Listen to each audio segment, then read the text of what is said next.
Mark Velabardon, għaliex qed nisemmu daqsxejn lil nfusna. Hemm l-annimali, aħna poplu li nħobbu ħafna l-annimali, kważi kulħadd irabbi xi annimal id-dar huwa parti mill-familja tagħna. L-annimali wkoll affettwati minn dan kollu li qegħdin insemmu. Veru. Però l-iktar ħaġa li tinkwetana fuq l-annimali li barra li tixxerjaw l-ambjent tagħna, il-problema hija li meta jiġu abbandonati.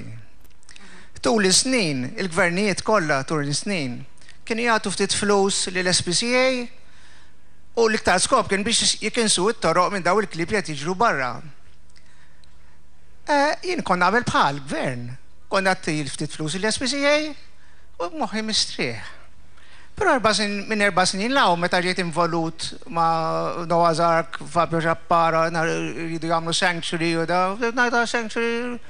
Mbagħad beda jgħidli kemm isibu klieb mitluqin, l-Aħrax, il-Mellieħa, San Pawl, da għamilna santwarju. Aħna għamilna sforzi biex il-gvern jirrealizza li jrid jenforza l-liġi biex min nies ma jabbandonawx l-annimali, speċjalment il-klieb. U aħna lesti biex ngħinu l-gvern li f'dar rigward.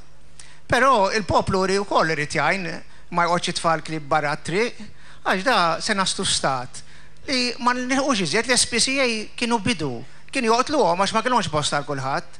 Mbagħad kien hemm organizzazzjonijiet oħrajn. Sissa llum il-ġurnata u 4 santwari kbar li mimlin bil-klieb.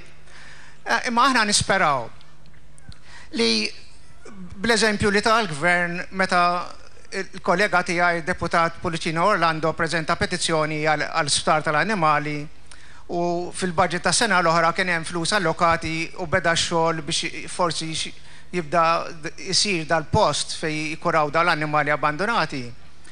Il-gvern irrealizzaw u ningrazzja il-Ministru Pulicino li femna u iżjed il-Prim Ministru li ġie s-santwarju tagħna raba' jnejh kemm hemm klieb li għandhom bżonn l-attenzjoni li ivvotaw 150,000 lira fil-budget għal sena li qegħdin fiha.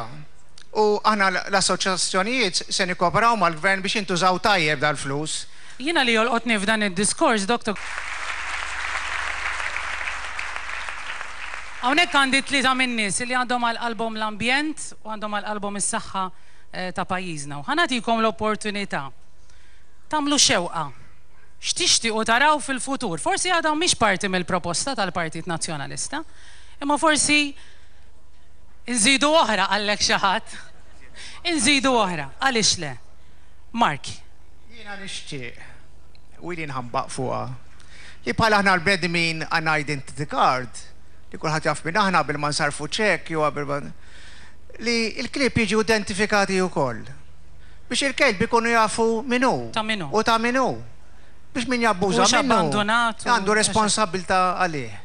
U nispera li fil-leġislatura li ġej issir dil-proċedura biex il-klieb jiru reġistrati bil-microchip. Taħseb li xi ħaġa nistgħu nagħmluha, Dr. Gonzi? Tista' ssir barra minn Malta għandhom sistema li jagħmlu chip tal-kompjuter żgħir mal-kelb. U dak ikollu rekord kollu, dak il-kelb ta' minnu, meta twilet, x'inhi r-razza tiegħu, minnu responsabbli għalih. Ekku, tintuża. Dik hija teknoloġija, teknoloġija moderna. Teknoloġija, ekku. Min-naħa tiegħek, Nadin. Jiena nixxel. Il-gvern immexxi mill-Partit Nazzjonalista, diġà hemm 30,000 familja li jew għax għandhom dħul baxx, jew għax għandhom xi problema ta' mart fil-familja. 30,000 familja ta' tant waqt din l-attività tkellmu wkoll Mark Velabardon, Nadina Ksisa u Angel Farrugia. Fost is-suġġetti diskussi kien hemm il-ħarsien tal-annimali, l-arja, l-effett ta' tniġġis fuq is-saħħa u kif dan għandu jkompli jitnaqqas. Robert Cremona, għan Net News minn Ħażebbuġ.